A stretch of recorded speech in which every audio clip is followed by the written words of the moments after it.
Là. Là. Usaine de Cornouailles sort pour la forme. Ce chien de chasse et son maître sont à la recherche de Bécasse des Bois, un oiseau qui se fait rare cet hiver.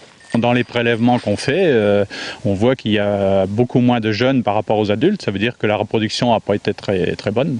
Donc tous les clignotants sont au rouge. Il n'y a pas péril pour l'espèce, mais bon, faut prendre conscience qu'on peut essayer de la préserver.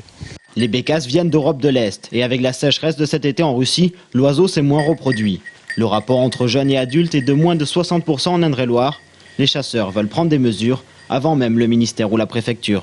Qu'il y ait moins de prélèvements, se limiter à une par semaine, par chasseur, ça peut être un bon compromis. Mais moi, je ne suis pas hostile, loin de là, à l'interdiction du tir et au prélèvement zéro de la bécasse. 3000 à 3500 bécasses sont abattues chaque année en Indre-et-Loire. Un département qui n'est pas habitué aux mesures de prélèvement maximum pour cet oiseau, car en Aquitaine ou dans le Rhône, des restrictions ont été récemment mises en vigueur. En Indre-et-Loire, la chasse de la bécasse n'est pas soumise à un prélèvement maximum autorisé, essentiellement parce qu'on est un département où il y a peu de chasseurs spécialistes de bécasse. C'est essentiellement des généralistes, c'est le chasseur lambda, le chasseur monsieur tout le monde qui chasse la bécasse. Et il y a une grande partie de la superficie boisée de l'Indre-et-Loire qui est chassée exclusivement au niveau du grand gibier et pas de la bécasse.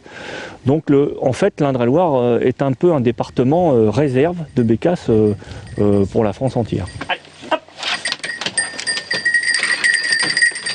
Les prélèvements devraient donc rapidement baisser ou s'arrêter d'ici la fermeture de la chasse le 20 février.